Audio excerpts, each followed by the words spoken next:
Carlos, ¿cómo estás? Muy bien, buenas tardes, Juan Manuel. Buenas tardes, Yama. También está con nosotros aquí hoy, nos va a acompañar en este programa Norman Patrón, quien es nuestro director de producción, nuestro jefe de producción de aquí de Radio Liberal. Hoy acaba de pasar un periodo que para algunas personas le llaman la Semana Santa, que bueno, realmente otros le llaman la Semana Mayor, y otros la conocemos como las vacaciones de primavera. Dentro de este fenómeno estuvimos cubriendo, Carlos, hace este Jueves Santo para la Iglesia Católica y Viernes Santo, estuvimos cubriendo lo que fueran las festividades de Iztapalapa, de la crucifixión, de la pasión de Cristo. Y aquí algo que me decía el delegado de la delegación, para la redundancia, Iztapalapa, es el hecho de que no son fiestas de la iglesia, son fiestas culturales de la población, usos y costumbres. Entonces el día de hoy vamos a hablar de ese tema, vamos a hablar de la Constitución del 1824, que es un tema que creo que nos da la pauta a la entrada del liberalismo, a la entrada de la República, etcétera, o los antecedentes de la República. Y obviamente tendremos que hablar el paso de la masonería dentro de este periodo.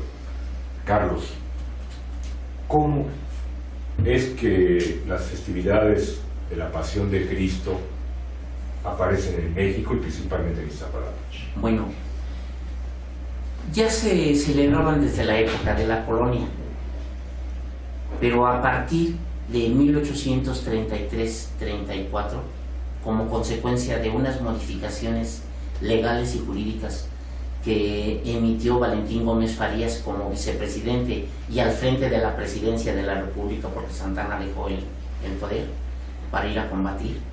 Entonces se dio como circunstancia una situación muy dura y muy peligrosa, pero esas leyes, ¿en base a qué se emitieron? Hice unos pequeños apuntes porque no quiero errar. Entonces José María Luis Mora gana un certamen donde no recibió el premio por los problemas económicos del país. El certamen es un documento que vino a ser la base teórica que permitiría plantear el Estado liberal y entrar en posesión de los bienes eclesiásticos, dada la situación económica tan urgente y la necesidad de romper los esquemas de posesión de los más aberrantes que tenía la Iglesia. Este trabajo va a ser la tesis, la Biblia del liberalismo en México, y se llamaba Disertación sobre la naturaleza y aplicación de las rentas. Queremos comentarle a nuestros radioescuchas que José María Luis Mora era sacerdote, sí, sacerdote católico liberal, y que bueno, finalmente tengo entendido, algunas de las pláticas que hemos tenido contigo, él jamás le dieron una iglesia. No. Precisamente por esa filosofía. ¿Cómo fue? No por la filosofía, sino que se manejaban el Real Patronato. El Real Patronato consiste en que los reyes de España eran los que otorgaban los curatos, las parroquias, los obispados y los arzobispados. Entonces nosotros, al ser independientes, tendremos que heredar mucha de la jurisdicción y las leyes jurídicas que se manejaban tanto españolas como eclesiásticas. Entonces, al no tener España ya injerencias en México, el Real Patronato vendría a caer en manos del Estado mexicano. Ahora, nunca la Iglesia mexicana, nunca, de 1821 a 1857, fue tan poderosa. Nunca, porque era protegida por el Estado. Estamos hablando aquí de que entre 1810, que inicia la independencia de México, el movimiento de independencia, a 1821, que teóricamente había terminado este periodo de lucha, la Iglesia Católica mantuvo precisamente el poder, y en la Constitución del 24, y ya anteriormente con lo que eran el pensamiento de Morelos, que hablaba él de que ¿cómo se llamaba el pensamiento? Los sentimientos de la nación. Los sentimientos de la nación, perdón. Y después en la Constitución de Apatzingán. Precisamente los sentimientos de la nación, Morelos hace mención que la única religión que tendría, en este caso la nueva república o el país, sería la católica. Y eso finalmente refuerza lo que tú dices ahorita, Sí. que más que quitar el poder a la iglesia, que fue parte de la que promovió esta independencia del Estado español, pues le da mayor poder, ¿no? Bueno, no fue la iglesia, fueron clérigos, clérigos liberales, y muchos de ellos iniciados. Ahora, el doctor Mora era iniciado, era doctor en teología, pero por su sapiencia y sus conocimientos es un brillante economista. Disertación sobre la naturaleza y aplicación de las rentas lo considera don Valentín Gómez Farías para que el doctor Mora fuera el asesor en materia social, económica, para impulsar la reforma y la justicia social. En 1833 ya se habla de justicia social por don Valentín Gómez Farías. Entre 1833 y 1834, Gómez Farías dictó y publicó 275 leyes, decretos y provisiones que seguían a pie y juntillas las ideas del doctor Mora y fincaron las bases del Estado liberal. Clausura la Universidad Real y Pontificia, pero que ya con el México independiente se vuelve como Universidad Imperial, Real y Pontificia. Y con la República de 1824 se convierte en Universidad Nacional y Pontificia. En 33 la clausura el doctor Farías.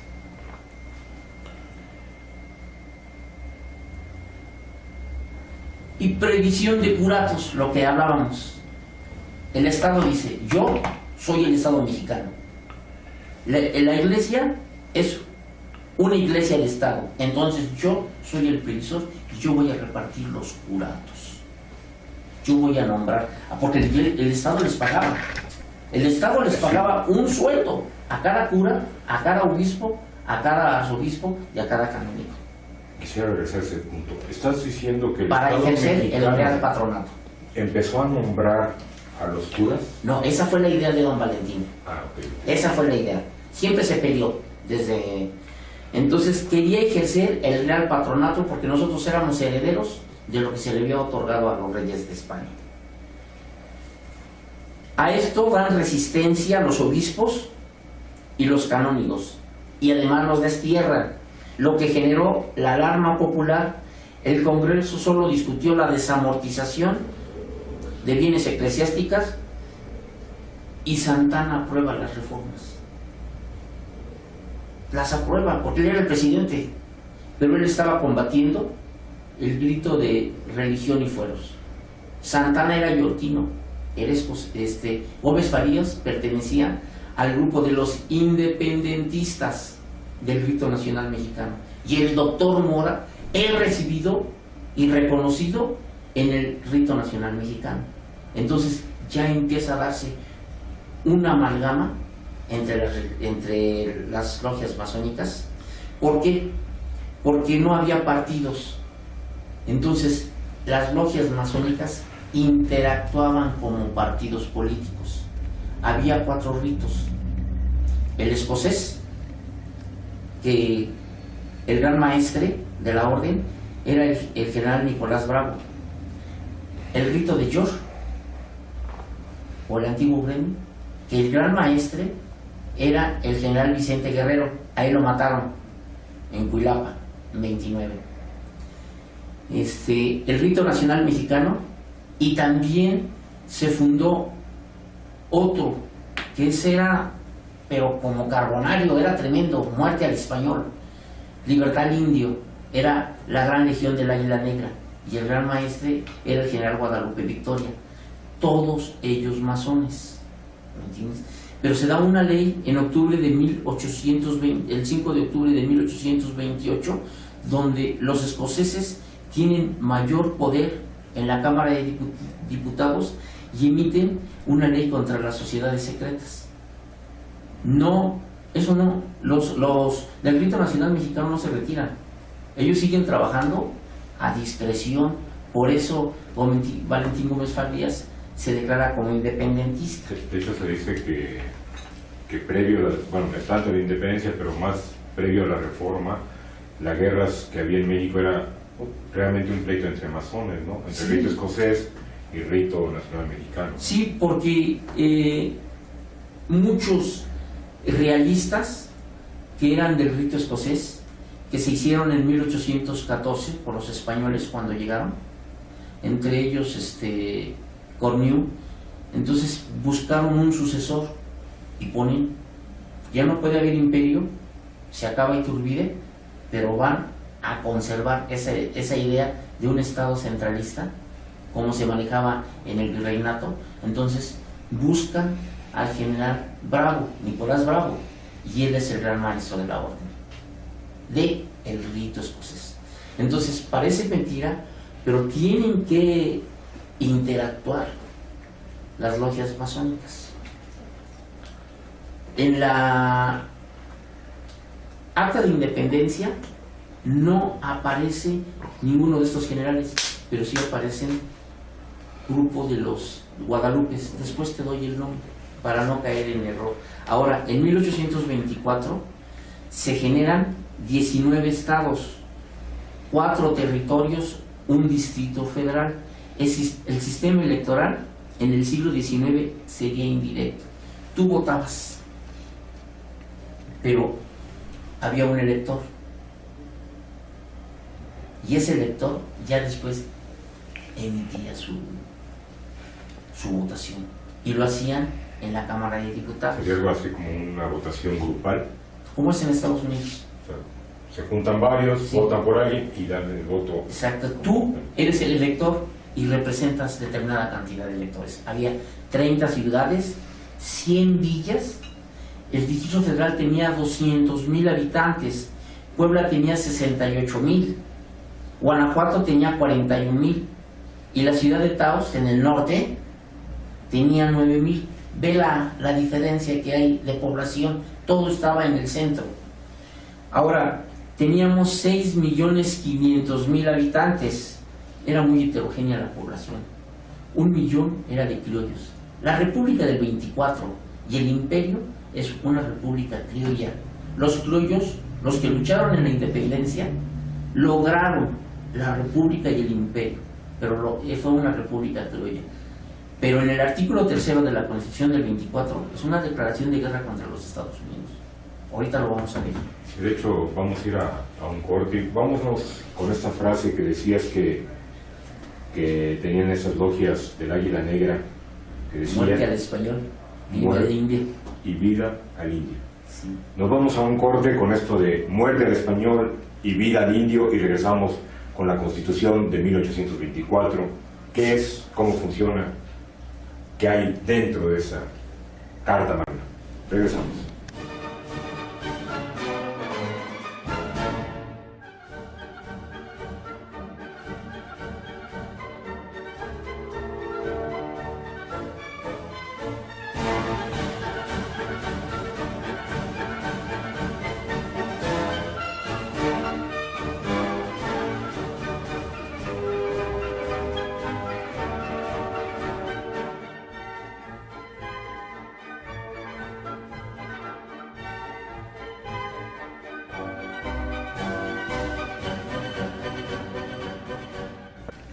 Y bueno, regresamos a Apuntes para la Historia de la Masonería en México. Estamos hablando de 3 temas principales que dan principios a la República Mexicana.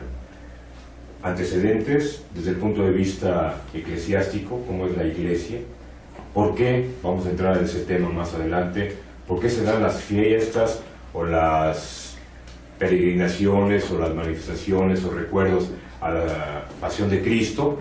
¿Qué tiene que ver la identidad con la imagen de la guadalupana? ¿Qué tiene que ver la Constitución de 1834? Y si antes de redactar la Constitución del 24 había una nación como tal o no lo había. Y estamos obviamente con nuestro historiador Carlos Ramos Avilés. Carlos, antes de irnos al corte hablábamos de la Constitución de 1824. Sí. Antes del 24, ¿cómo era México? Hablábamos de que había una serie de habitantes, pero ¿cómo estaba constituida la República Mexicana? ¿Existía? Existía el virreinato de la Nueva España. Y estaba dividida en reinos.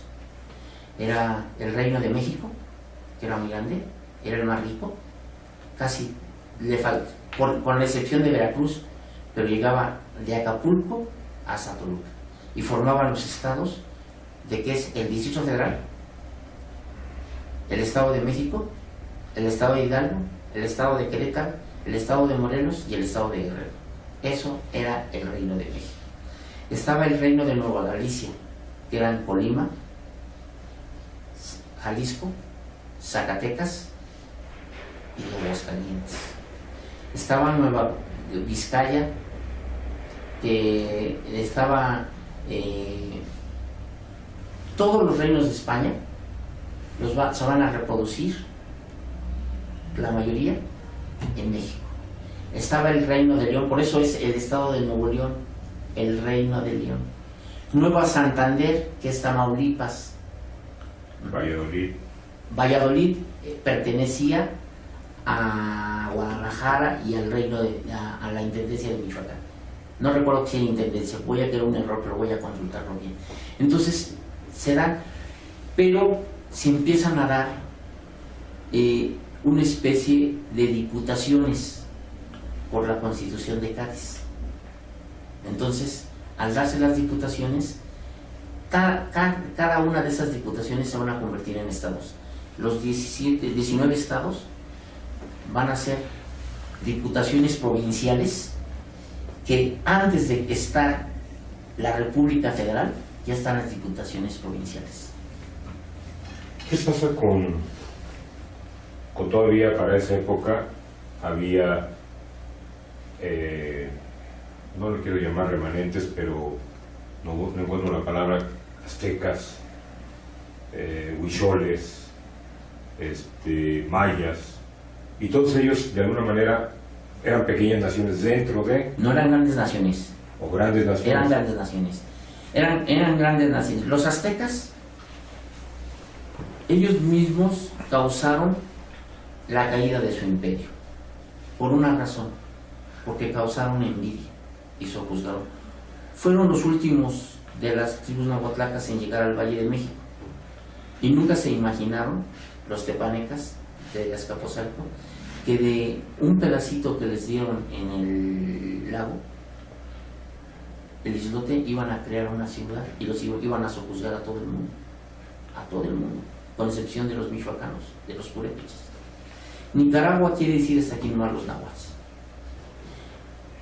No he visto ese mapa, pero una maestra de historia muy querida y una maestra de geografía de mi época de secundaria hablaba de que en el Colegio Militar de Jojutla había un atlas donde estaba la nación de los mexicas, desde los Grandes Lagos. Inclusive ella tenía la tesis que Aztlán era la ciudad de los Grandes Lagos, no Nayarit, que desde allá habían llegado los peligros. No lo podemos decir, pero tampoco lo podemos desmentir, pero había civilizaciones, había muchas culturas. En la antropología, de Zacatecas hasta Idaho, se le llama la cultura cochis, o sea, el desierto, los nómadas. Estamos hablando de culturas. Los yaquis tenían una cultura transhumanante, pero los apaches, que había mezcaleros, chiricahuas, coyotes, pies negros, tenían su cultura. Los pimas tenían su cultura, todos ellos han tenido su cultura. Y lo que sucedió con los mexicas, que como todos estaban en contra de ellos, cuando llegó Hernán Cortés, se le unieron. Entonces venían 700 españoles, pero les venían cuidando la espalda 10,000 chalcas, por decir un número, no quiere decir que sean, ¿no? 10,000 chalcas, 20,000 cholultecas, 30,000 o 40,000 tlaxcaltecas, zempoaltecas. Es más, hasta el señor de Coyoacán y el señor de Iztapalapa, ya estando Cortés en la Ciudad de México, se le pegan para darle en la torre a los mexicas. Ahora, cuando cae la Ciudad de México, tarda 40 años en ser destruida. Y en Jalisco y Zacatecas se da la guerra del Mistón, ya está el virrey Luis de Velasco. Y duró 10 años esa guerra. A su cacique no lo logran matar, lo capturan y muere en Madrid, ya cerca del trono de Felipe II. Y Fray Bartolomé de las Casas se iba a declarar en defensor de este cacique. Bueno, pues para enfrentarte a ese cacique fueron entre 20 y 40 mil mexicanos, porque cayó la ciudad de Tenochtitlan, reconocen a Cortés, reconocen a los españoles, muere su señor, entonces quedaron muchos soldados mexicanos. Entonces ellos marchan a la guerra del Mistón, ya con el virrey Luis de Velasco, porque iban a tomar la ciudad de Guadalajara. En un cerro que llovió mucho, sube Pedro de Alvarado en su caballo para tomarla con sus mexicanos, que les tenía mucha confianza, no obstante que los había combatido, perdón por lo de confundir, era combatir, y el terreno estaba muy pedregoso y muy resbaladizo.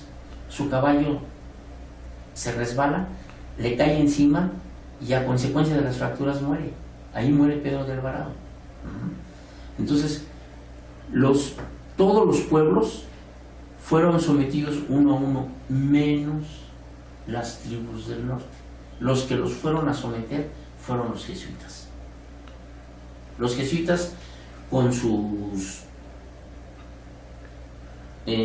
conventos y con sus iglesias, su obra para los salvos. Fueron los últimos que llegaron a la Nueva España. Y esa era la mejor arma que teníamos contra las 13 colonias del norte. 13 colonias que se convirtieron en 13 columnas contra nosotros, o sea, los Estados Unidos, cuando son expulsados. Ahora, eran naciones distintas. Los españoles, para administrar este gran imperio, utilizan el náhuatl. Los antiguos documentos están en español, en latín y en náhuatl.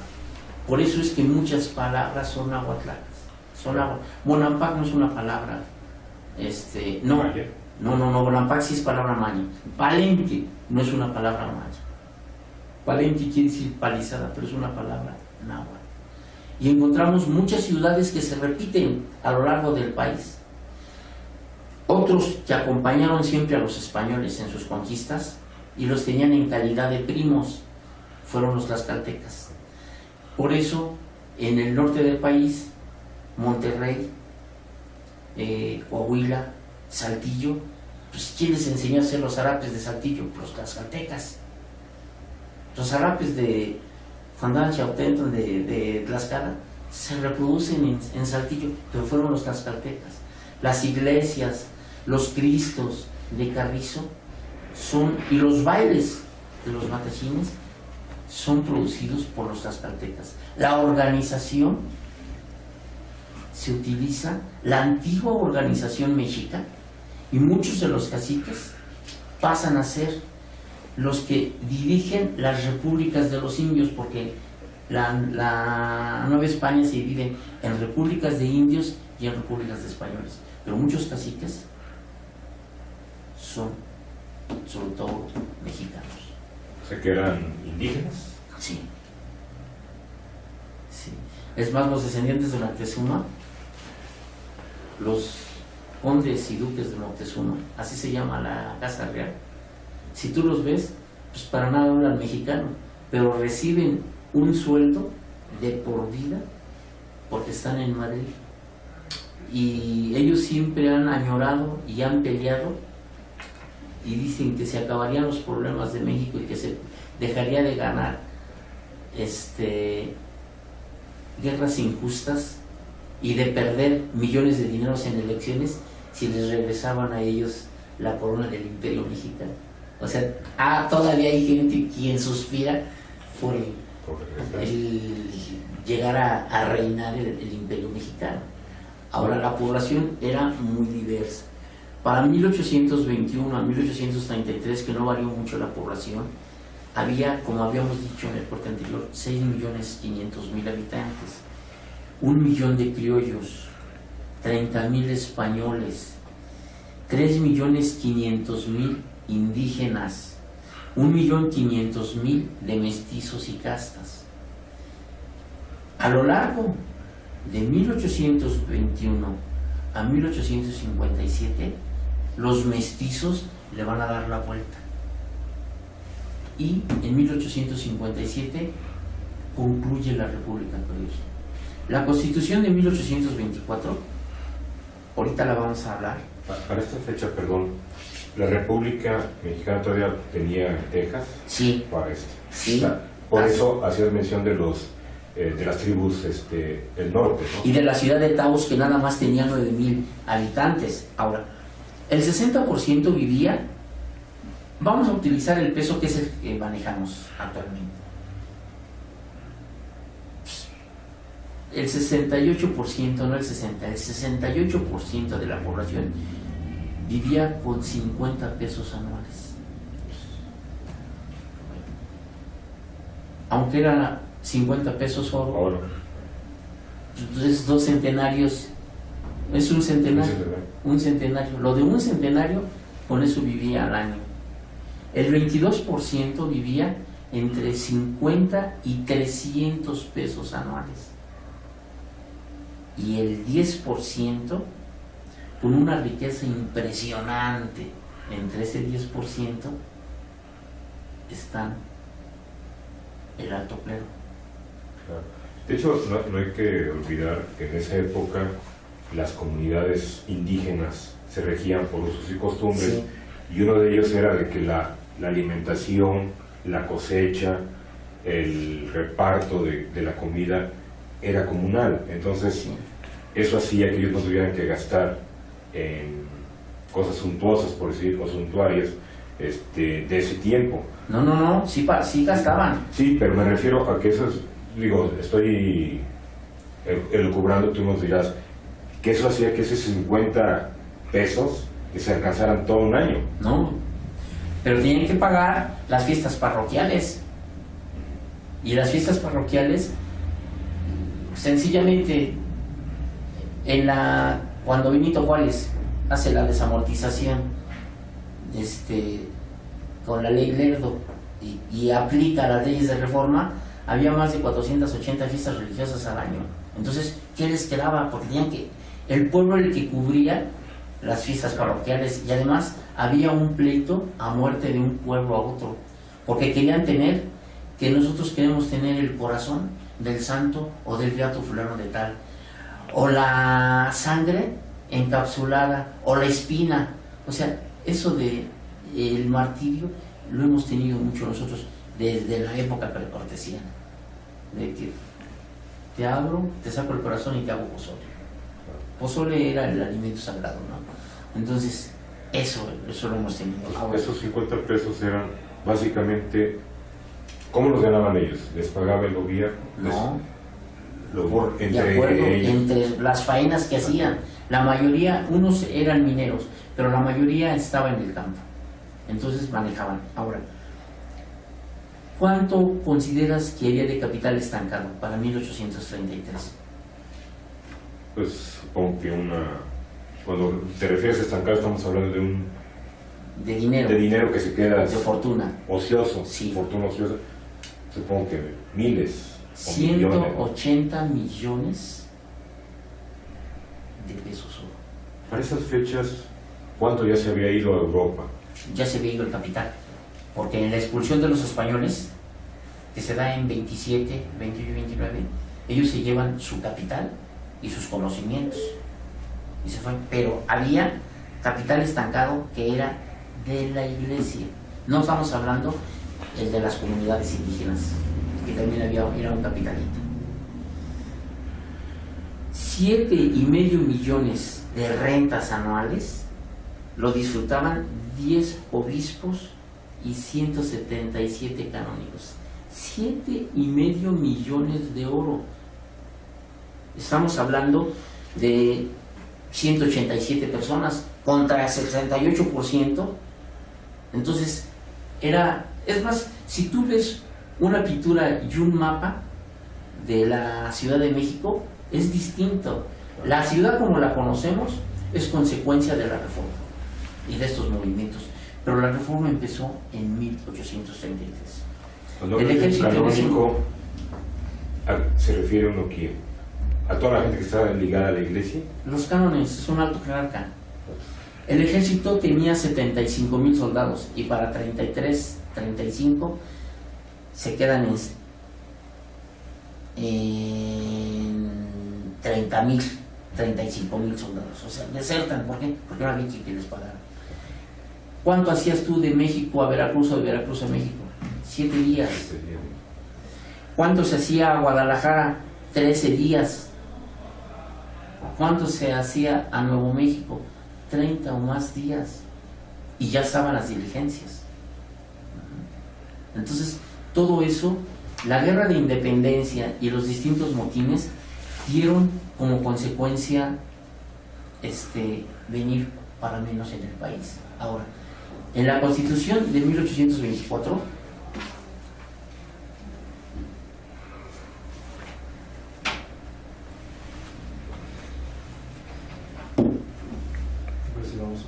en el artículo 3º,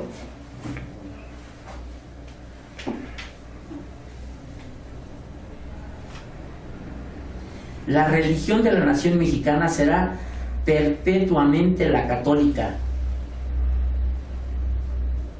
Corresponde reglamentar al Estado las elecciones.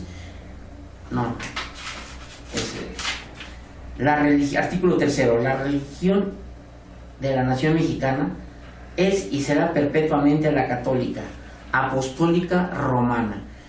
La nación la protege por leyes sabias y justas y prohíbe el ejercicio de cualquier otra. Esta es una declaración de guerra contra los Estados Unidos. Claro. Pero esto es parte de la República Argentina. Y esto también lo manifiesta Morelos en los sentimientos de la nación y en la Constitución de Apatzingán. En ese aspecto, la Constitución de Cádiz es un poco más liberal. Ahora, ¿qué se podría decir que es una guerra o declaración de guerra constitucional, vamos a llamar, que sea la constitución a los Estados Unidos? ¿Por qué sería? Porque ellos hablan sobre la libertad de culto y la libertad de creencia, y al aquí no aceptar, y empezaron a ingresar yanquis y sureños a Texas, claro, con otra religión, pero con miras a quedarse. Eso es muy interesante. La aplicación de las 275 leyes que está hablando Valentín Gómez Farías en 1833-34, cuando queda al frente de la presidencia, va a coincidir con el cólera que se da en México. Él era médico, independientemente, y no sé cómo le decía este hombre, pero independientemente de estar en Palacio Nacional, y aún estando en Palacio Nacional, si no tenía cosas que hacer, salía a atender enfermos. En un día murieron 1,275 personas, entre hombres, mujeres y niños en la Ciudad de México. En un día. Entonces, al aplicar esas leyes liberales, ¿qué fue lo que dijo la Iglesia? Es un castigo divino porque están tomando el dinero que es de Dios. Utilizó la mentalidad. Ahora, un sacerdote en Iztapalapa, al ver esa mortandad tan terrible, juró y prometió hacer todo el ritual de la crucifixión del Señor Jesucristo para que se quitara el cólera. ¿Qué te parece si nos quedamos ahí? Sí. Está muy interesante. ¿Cómo surge anteriormente en la conquista la peste, que acabó con muchos mexicanos, y se habla, o ahí Bernal del Castillo manejaba algo así como que también era un castigo divino. La viruela. Viene la viruela, perdón, dije la peste, me equivoqué. Y después viene ahora el cólera, castigo divino. Y nada más para irnos al corte, ¿qué pasó en Egipto? Ahí Las nos manda plagas. Vamos a un corte y regresamos.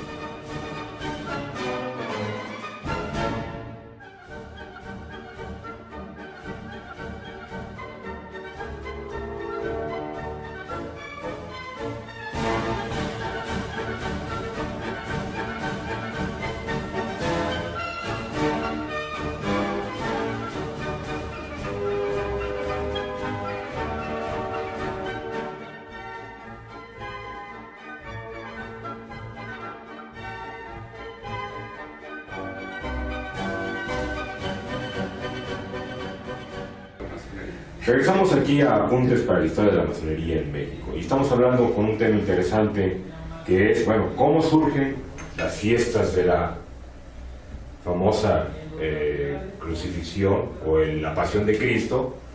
Estamos hablando de la Constitución del 24 y estamos hablando de los antecedentes que finalmente se van a dar de la guerra declarada en la Constitución del 24 a los Estados Unidos de Norteamérica. Y estamos, como siempre, platicando con Carlos Ramos Avilés y aquí como invitado escuchando esta plática siempre gustosa, siempre alegre, siempre interesante, Norman Patrón. Carlos, antes de irnos al corte hablábamos de que se había declarado en la Constitución del 24 veladamente, hoy se diría subliminalmente, a los Estados Unidos al nombrar en el artículo 3 constitucional como única religión y exclusiva la religión católica. Sí, porque ellos tienen libertad de creencia. Atentaba contra su forma del Estado. Y además era un peligro. La República, el Imperio Criollo y la República Criolla Mexicana era un peligro. Pero más peligroso para nosotros eran ellos. Porque nosotros hablamos de que éramos 6,5 millones de habitantes. El norte despoblado, el centro poblado, pero en 13 colonias había 20 millones de habitantes, 20 millones contra 6 millones, además ellos tenían industria y nosotros no. ¿Qué cosa? Su libertad de creencia, la ética protestante. Ellos llegan a Estados Unidos huyendo de las revoluciones y de las persecuciones religiosas. Entonces, lo que más ansían es creer en lo que quieran y en lo que sea, pero tener esa libertad. La famosa libertad de creencias que hoy en día siguen peleando el clero. Lo pide, pero ya vieron lo que dice el artículo 3. O sea, nunca tuvo. Y ya hay, hasta la fecha hay sacerdotes que dicen que hay que regresar a la Constitución del 24. Sí, claro. O sea, mis nietas, bueno, al principio decían que no, porque su abuelo era masón, pero sus amiguitas las convencieron. ¿Y por qué se van a perder a quitar eso? Yo nunca lo hice. Me refiero a la primera comunión. Claro, claro. Yo a los 6 años fui a Jev y cuando me mandaron a la primera comunión, pues, ¿por qué esto y por qué lo otro? Y me gustaba mucho la monja. Entonces, cuando me... Perdón, no escuchamos, ¿le gustaba mucho quién? Me gustaba mucho la monja, unos ojos azules de cielo, hermosa, la religiosa, y yo decía, pues qué desperdicio. Y tenía 12 años, pero fue mi primer amor imposible. No estoy en contra de la iglesia. Una mujer muy piadosa, muy bella. Entonces, y me decía, ¿por qué me quedas viendo? Es que me gusta mucho.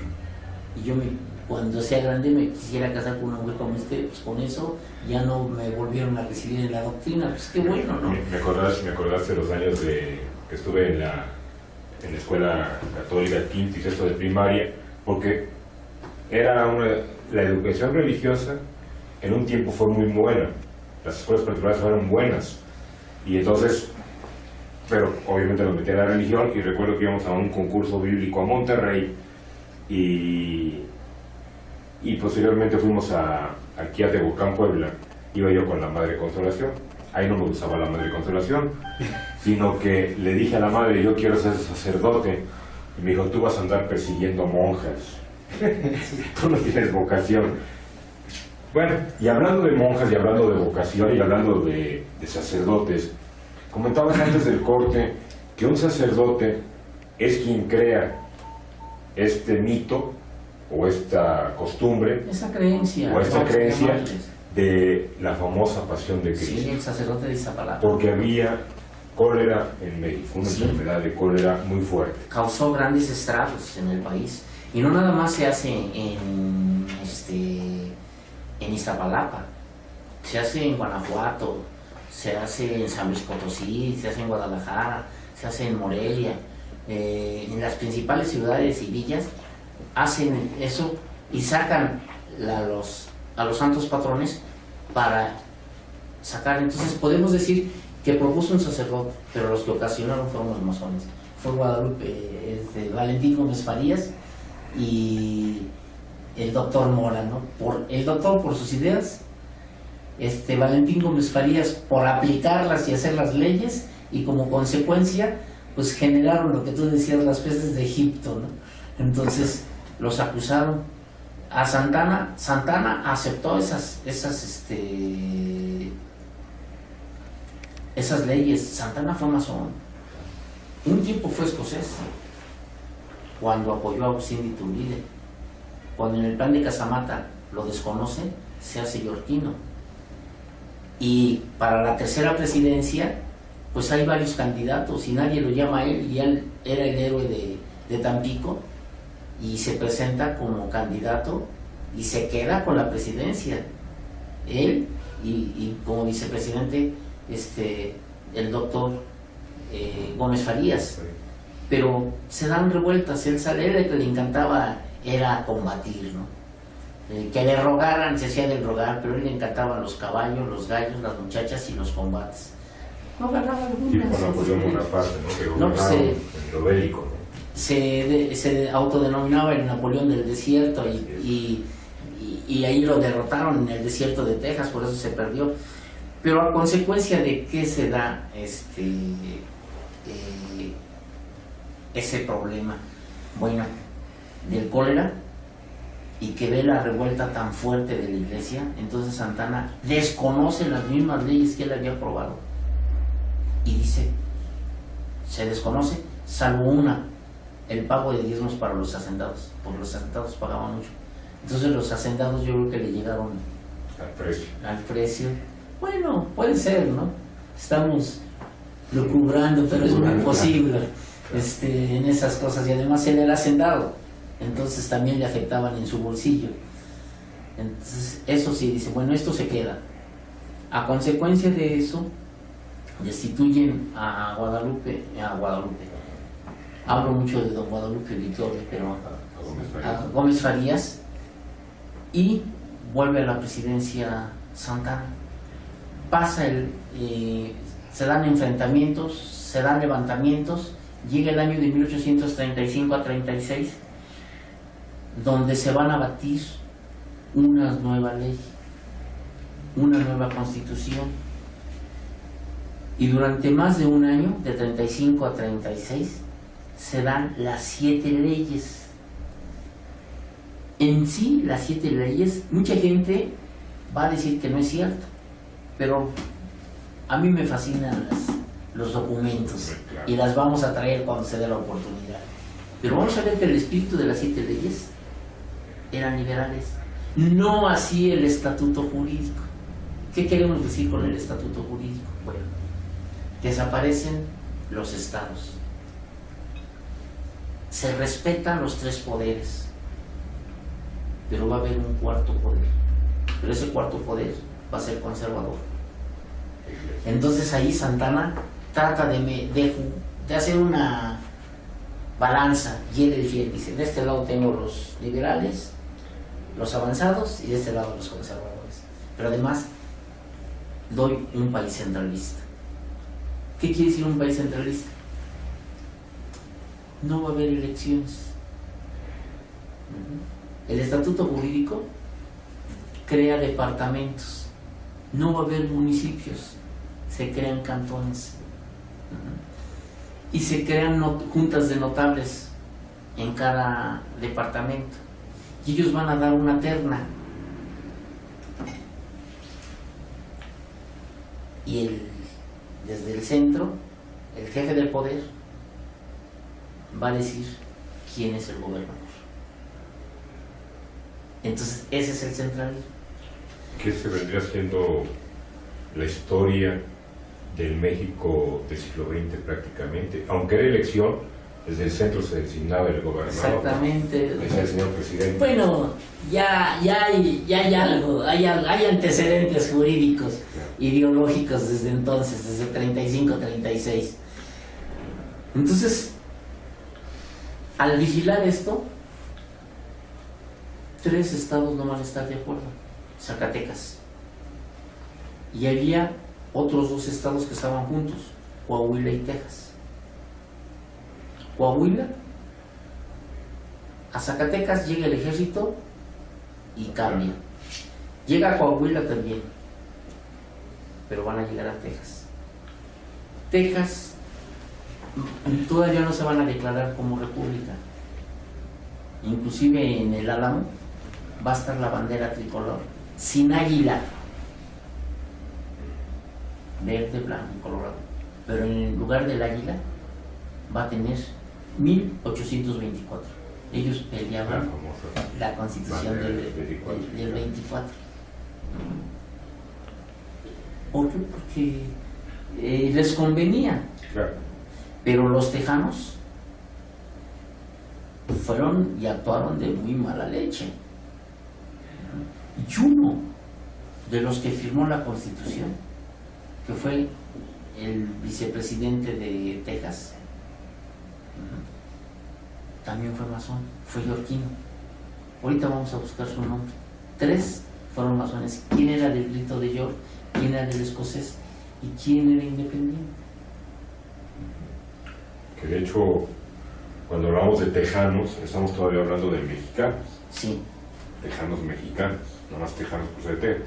Ahora la gente a lo mejor lo confundiría con Texas, tejanos norteamericanos, pero es precisamente en la época de Santana cuando se da esa separación, o esa venta de territorio, o ese acuerdo de territorio. No, después vamos a hacer un programa especial nada más sobre la guerra de Texas, Claro. como consecuencia del centralismo. Ahora, el voto era censitario. ¿Qué quiere decir con censitario? Que solamente votaban los que tenían propiedades o capital.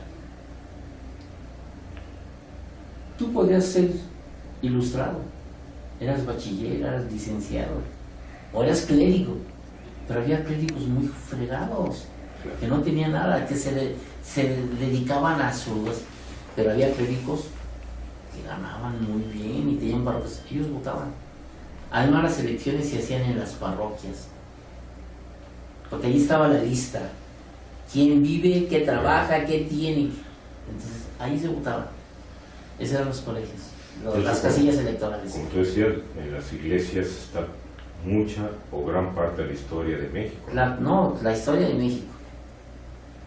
Y no tanto como tal vez ni siquiera como un control, sino era el lugar donde, precisamente a raíz de estas pronunciaciones de que la Iglesia Católica es la única, pues ellos eran los que controlaban, ¿no? Ellos eran los que manejaban el registro civil, manejaban los panteones, en fin, una serie de, digamos, de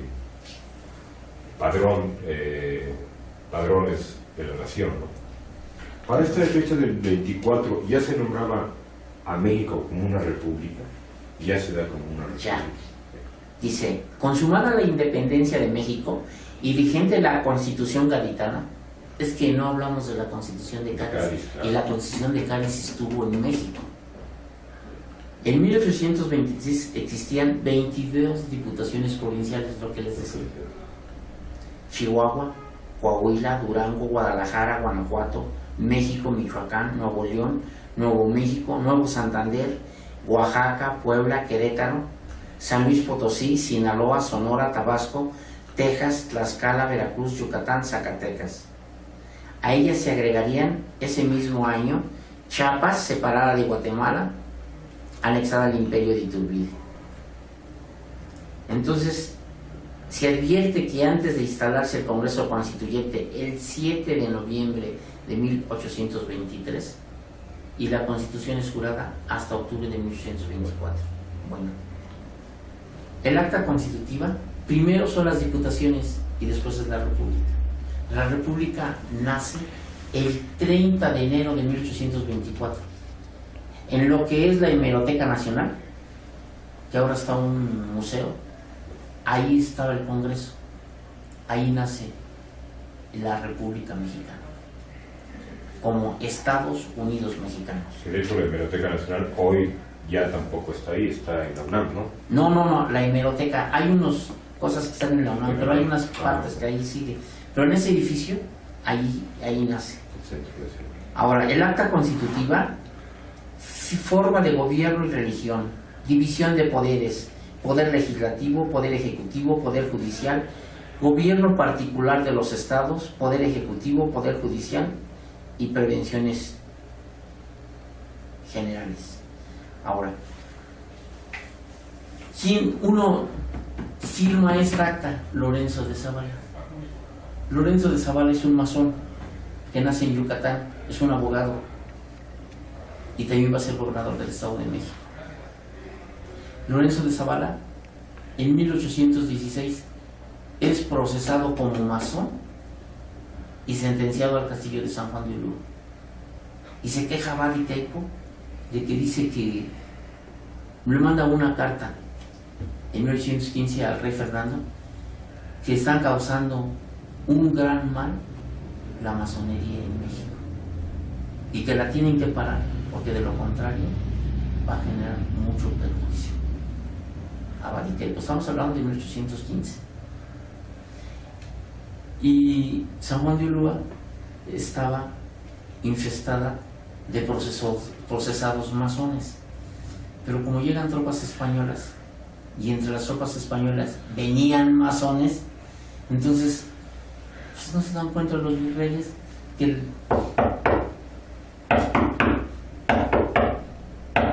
entonces sus toques, ¿no? Y sus conocimientos y sus señales y la señal de auxilio, y pues sois masón, pues cómo me ves desde ahí, ¿no? Y se contestaban. Entonces empiezan a tener mejor trato. Pero mandarlos al castillo de San Juan de Ulúa es para que murieran, para que no salieran. Pero sus mismos hermanos y custodios son los que los van a proteger y los van a salvaguardar. ¿Por orden de quién los juzgan a los masones en aquella? Por orden del virrey y del Santo Oficio. Pero ya habían matado a mucha gente. Entonces ya no era una guerra de independencia, ya eran muchas guerras de independencia. Había grupos. Guadalupe Victoria estaba en Veracruz, Guerrero estaba en lo que es el Estado de México y el Estado de Guerrero, pero había otros distintos, entonces, pero no había coacción. A veces se enfrentaban entre ellos mismos.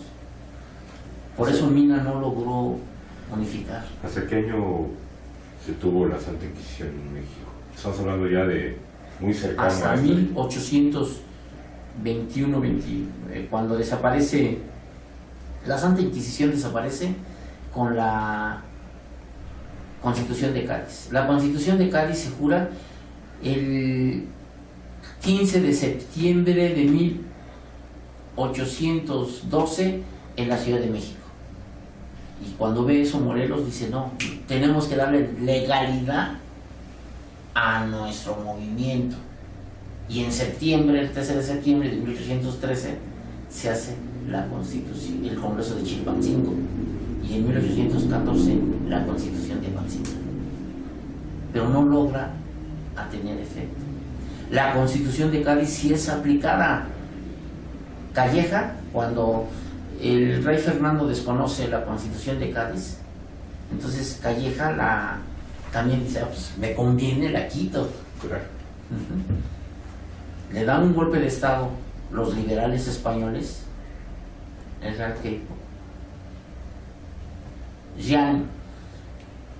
general Riaño le da a Fernando VII y lo obliga a que jure la Constitución. entonces es aplicada. Aquí en México los españoles eran 30,000. En Acapulco había 18 españoles. ¿Quién controlaba el comercio? Los mulatos. ¿Por qué se da el abrazo de Acatempan? Porque en la Constitución de Cádiz todos tenían derechos, menos los negros y los mulatos. Vicente Guerrero era mulato. Entonces dice, no, a mí no. Y cuando Agustín de Iturbide, en el plan de Iguala, libertad para todos, entonces fue un gusto, fueron 11 años de guerra. Primero, el saqueo que hicieron a México. En el programa anterior hablamos de cuánto se llevó, cuánto sacaron, la consolidación de los vales reales, la fundación del Banco de San Carlos. Entonces, todo eso fueron descapitalizando a la Nueva España, más los 11 años de guerra y los otros 10 años 12 años de descapitalización, son 23 años de que se va perdiendo dinero productivo del país. Entonces viene el plan de Iguala y era una fiesta, todos querían, hasta los masones de los Guadalupe, que fue una logia que funcionó, que cualquier 0007 hubiera querido haber entrado en la logia de los Guadalupe, ¿no? Cómo manejaban, cómo trabajaban, cómo practicaban. Querían secuestrar hasta el virrey, nada más que los cacharon. Y cuando capturan a Morelos en 1815, encuentran en una cajita la lista de todos. Entre ellos está Andrés Quintana Roo, Leona Vicario. ¿Y en aquel entonces la masonería usaba seudónimos? ¿Así? ¿O fue pues a la raíz de...? Siempre se han usado seudónimos para protección. Pero eran Caballero 1, Señor 1, Señor 2, Caballero 2, excelente amigo, su bondad, o sea, pero no daban nombres. Pero nada más de describir a dónde tenían que ir, pues les estaban dando un retrato hablado. Claro. Hasta que otorgan un perdón y regresan. Pero hubo una fiesta en Tlalpan y lo que necesitaban era una imprenta a los insurgentes, y las señoras en esos vestidos tan amplios, ahí llevaron toda la imprenta. ¿Cuántas señoras fueron? No sé, pero ahí se llevaron los tipos y la imprenta, y en Tlalpan los entregaron. Y con infinidad de artimañas y secretos, y además pues lo practicaban. Entonces, cuando hablamos de ¿cuál es el nombre del programa? Anteceder, apuntes para la historia de la masonería En México. Bueno, estamos hablando no de que los masones hicieron todo, pero sí es importante que reconozcamos que a este país se les debe mucho, que sí participaron, que sí interactuaron, que sí hicieron, como en una forma indirecta, en una celebración que el viernes pasado fueron no sé cuántos miles, casi 1 o 2 millones de gentes a Iztapalapa. Bueno, pues fue por la idea del doctor Mora, por la aplicación de sus ideas con el doctor Valentín Gómez Farías, por el cólera.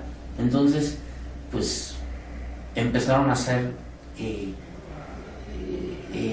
eran hijos del diablo, eran luciferianos, que tenían pacto con Satanás, con Lucifer. Entonces, una serie donde nos podemos dar cuenta, independientemente de los periódicos, los sermones, porque la gente no toda sabía leer y escribir, no masónicamente, sino en el vulgo. ¿Cómo se enteraba la gente? Pues en los sermones. Si estudiamos los sermones, que ya están los sermones, vamos a ver los ataques tan furibundos en contra del Estado. Y yo siento que es un pecado, ya que estamos hablando eclesiásticamente, tener tantos millones de dinero y no impulsar esos millones para potencializar este país y poder enfrentar a las 13 colonias del norte. Los que nos podían haber protegido fueron los jesuitas, pero los expulsaron. ¿Por qué? Porque ellos tenían una tesis, que cuando el rey traiciona al pueblo, el pueblo tiene toda la autoridad. Y con eso nos quedamos, porque precisamente vivimos unas épocas donde un jesuita, que hoy es el máximo gobernante del Vaticano, varios clérigos que siempre fueron de los que expulsaron, hoy le han ido a rendir pleitesía porque tomó posesión. Francisco. Regresamos.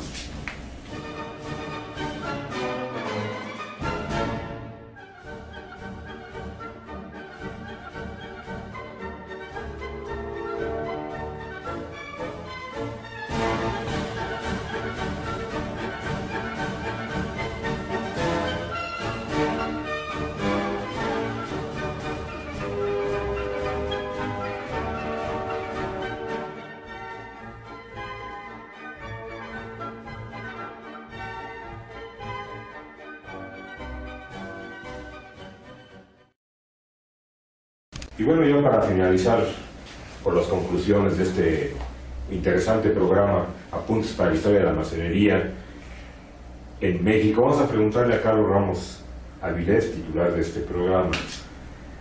Le decíamos que hace escasos una semana, o menos de una semana, se festejaron 170 años de la Pasión de Cristo en Iztapalapa. Y hablando con el delegado de Iztapalapa nos decía que actualmente la Iglesia no maneja la fiesta de Iztapalapa. Nos decía el delegado, ahí están las declaraciones de él, donde nos indica que el pueblo formó un comité. Sí. Yo le voy a dar ese calificativo, no lo dijo el delegado, expulsaron a los sacerdotes y el pueblo es quien se organiza y hace estas festividades. Sin embargo, históricamente, los antecedentes de las fiestas o la Pasión de Cristo fueron en 1830, 33, 34. ¿Por qué se daban? Decías hace rato, por un sacerdote que dijo que la cólera que existía era un castigo de Dios contra la masonería, textualmente lo diría. Contra el Estado, contra el gobierno, contra Valentín Gómez Farías. Decía que era trabajo del diablo, que eran los acólitos del diablo, que eran que cómo osaban tomar el dinero que era de Dios. No lo estaban tomando, lo estaban secularizando, que es muy distinto. Hubo generales que sí lo tomaron, le hicieron préstamos forzosos a la iglesia y jamás les regresaron el dinero. Esta era una secularización, que no es lo mismo, es incentivar, poner a trabajar. Por eso es muy importante que consultemos las fuentes. Yo hablaba, dice el delegado, que son el pueblo civil, qué bueno, que fueron los laicos, como dirían los eclesiásticos. Pero empezaron en 33 y 34 para poder sacar. Cuando no llueve, ¿qué hacen las comunidades? Sacan al santo patrón, sacan las cosas y los llevan a las parcelas para ver si llueve. Bueno, pues esto hicieron lo mismo. Hicieron la pasión, la remembranza para quitar la peste. La peste era porque era zona insalubre. Veamos que la zona oriente ha sido la más marginada. Claro. ¿Cómo estaba en esa época el Distrito Federal? Pues hacia la Merced. La Ciudad de México llegaba hasta lo que es anillo de circunvalación, y de ahí hasta la calle de Guerrero, y después hasta Arcos de Belén e Izazaga, y después hasta lo que es la Lagunilla, Rayón. Esa era la ciudad y tenía 200,000 personas. Pero estaba el árbol de la noche triste. Era Tacuba, el pueblo de Tacuba. Ese ya no era parte de la Ciudad de México. No, era el pueblo.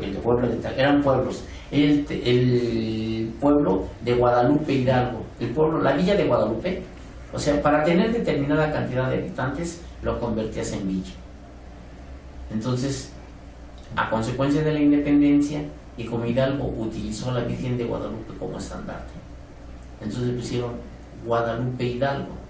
Ahí se firman los tratados donde México reconoce y desaparece el nombre de Guadalupe Hidalgo hasta cuando se fundan las delegaciones políticas y desaparecen los municipios en el segundo periodo de Álvaro Obregón. Entonces se convierte en Gustavo Madero la delegación, pero era la delegación de Gustavo, de Guadalupe Hidalgo. El pueblo de Tacubaya o municipio de Tacubaya, el pueblo de Azcapotzalco o municipio de Azcapotzalco, pero eran pueblos que surtían a la ciudad y muchas cosas. Entonces la ciudad interactuaba. El rastro de la Ciudad de México, ¿dónde te imaginas que estaba? Pues supongo que estaba muy cerca del centro, ¿no? Sí, estaba más o menos por donde a dos callecitas hacia Izazaga, entre San Pablo y lo que es República del Salvador, que eran las calles de las gallas, las calles de las prostitutas, ¿me entiendes? Ahí estaba, hay una iglesia y allí era la... ¿Y el cólera ataca únicamente la Ciudad de México? No, todo el país. A todo el país. Todo el país. Entonces en todo el país se hacen esas procesiones de Semana Santa. Ya se hacían, pero se hicieron con mayor fervor en el México independiente. Además las costumbres, pues las costumbres en el México independiente eran las mismas costumbres que había en el virreinato. Nada más somos independientes, pero son las mismas costumbres, pero se incrementan y se acrecentan y se hacen la gente más fanática. De hecho, fíjate, entre la reportaje que hice el sábado, había una peregrinación, o sea, todo el mundo ve a Iztapalapa, a la significación de la delegación, la significación de la gente, pero me encontré en ese caminar, y ya pronto verán ustedes en Radio Liberal una investigación y reportaje que hay sobre las noticias sobre Iztapalapa. Conocemos a los nazarenos, que son 500, en esta ocasión fueron alrededor de 500 personas que cargan cruces, simulando también o emulando la pasión de Cristo. Y hablemos desde niños hasta gente, que por cierto en Iztapalapa se dijo que un saldo blanco, pero no lo fue así, puesto que hubo un descalabrado con fractura de cráneo porque le cayó una cruz encima, dado datos por la misma delegación. Cuando iba yo platicando con estos nazarenos, que nos dicen, nosotros somos los originales, porque no somos los oficiales, fíjate lo que decías tú, ese fanatismo se empieza a dispersar. Sin embargo, hay una declaración que me da uno de los nazarenos, y me dice, yo tengo 3 años cargando esta cruz, porque mi hijo nació y se salvó, nació enfermo y se salvó. ¿Cómo le quitas a esa gente la idea de que si desde aquel entonces la cólera era porque había un castigo divino, cómo le quitas a la gente de hoy ese mismo fanatismo? Su hijo se salvó y me hizo reflexionar eso. ¿Cómo quitar a esa gente que se encomendó a un sucedáneo, dirían los psicólogos, para resolver un problema personal? Bueno, hay una frase que a lo mejor la podemos utilizar, que la fe sin obras es muerta. Tú no nada más puedes tener fe, tienes que hacer obras, y ellos están haciendo una obra. Ahora, independientemente, la economía se manejaba con ferias. O sea, fue una derrama económica muy grande la de Iztapalapa. Claro. Bueno, antiguamente eran 2 ferias nacionales religiosas y una feria de la Armada. La primera feria nacional era la de la Virgen de Guadalupe, pero una feria no de 1 o 2 días, a veces duraba 1 mes y medio, y allí llegaban toda la mercadería, el comercio, los gallos, el jaripeo, venta de ganado, en fin, todo para la celebración del 12 de diciembre. ¿Tendrá alguna relación la palabra feria con fe? Sí, no sé qué. Pero, y por eso hablan de feria. ¿Cuánto traes de feria? Claro. Porque ahí llegaba la feria de San Juan de los Lagos. Había unas menores, pero esas eran las mayores. Había otra tercera feria, una feria naval. No la podían hacer en Veracruz por el cólera y por las enfermedades que se daban en Veracruz. Entonces se hizo en Jalapa. Por eso la ciudad creció. Entonces, en junio, en determinado momento, llegaban las mercaderías que venían de Europa y las que iban a Europa de China o de Filipinas y se hacían en Filipinas. De Filipinas se hacían allí en Jalapa. Y allí se vendía y se manejaba. Entonces, ¿cuál era la riqueza de México? Sus metales preciosos, su ganadería. Entonces, ¿qué salía? La minería, los cueros, porque la carne pues no había refrigeradores, pero el cuero, y el cuero servía para muchas cosas, el cebo y el istmo. Eso era lo que exportaba México. Entonces no teníamos industria. Y las ferias las manejaban obviamente los párrocos. Claro, con excepción que la de Jalapa, esa la manejaban los comerciantes y los capitanes de los barcos. Entonces, costó mucho trabajo ir parando, pero era un intercambio. Y ante esa situación, Valentín Gómez Farías, ¿cuál es la reacción a esa ofensiva, digamos, del clero a él? ¿Es por ello que después los derrotan, lo quitan del Sí, lo quitan. ¿Y es el clero? Es el clero el que lo quita. Y no se cruzó de las manos, estuvo luchando, fue perseguido.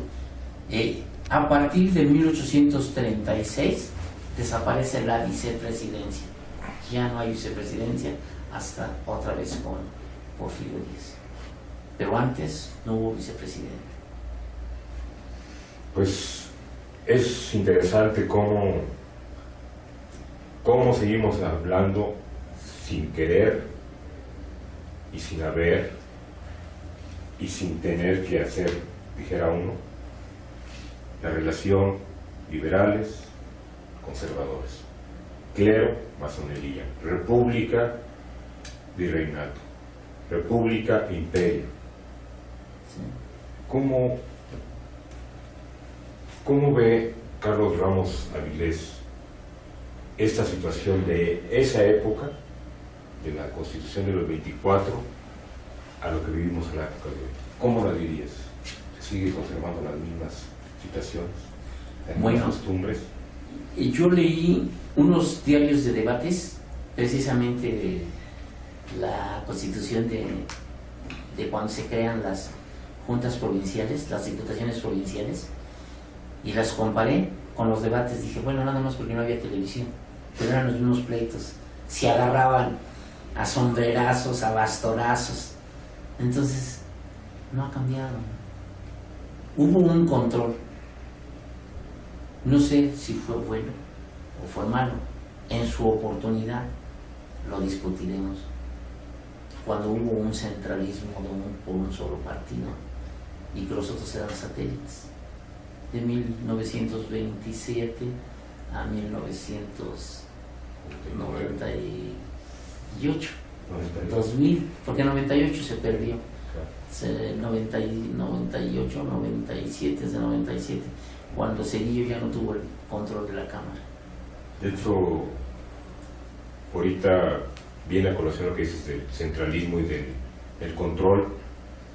Hoy precisamente los maestros, y con esto quisiéramos cerrar el programa de hoy, los maestros hicieron una manifestación en frente a la Secretaría de Gobernación peleando sobre lo que ya es constitucional, la reforma educativa.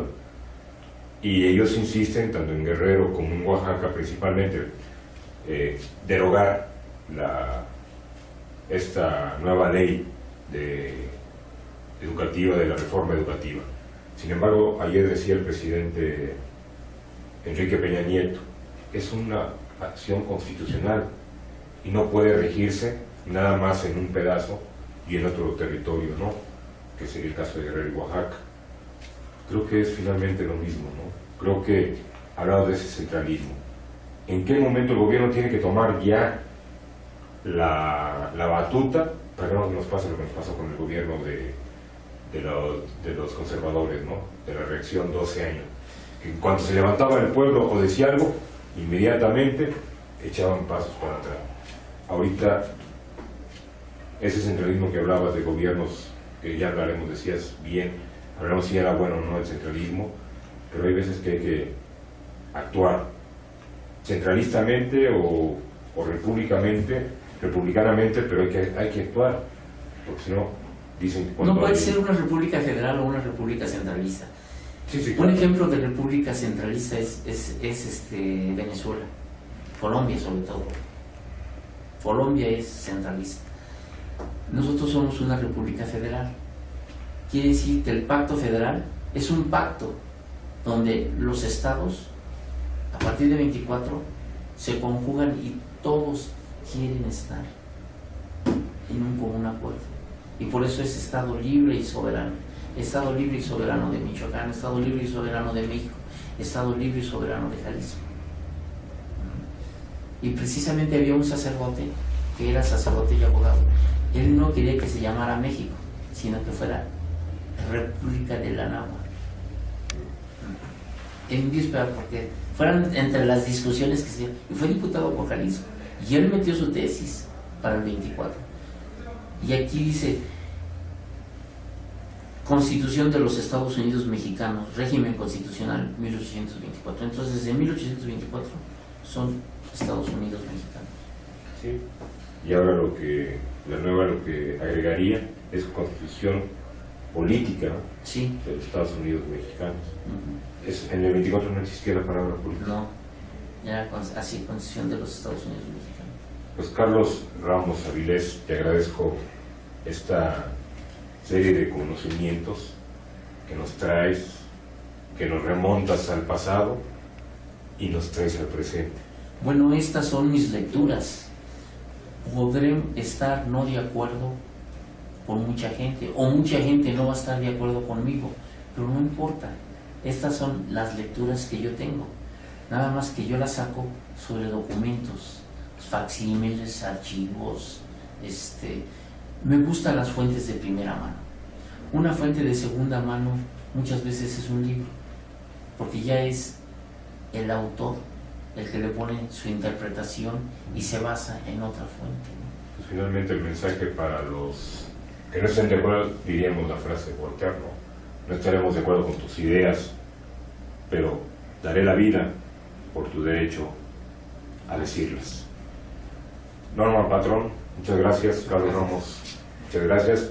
Nos vemos la próxima semana.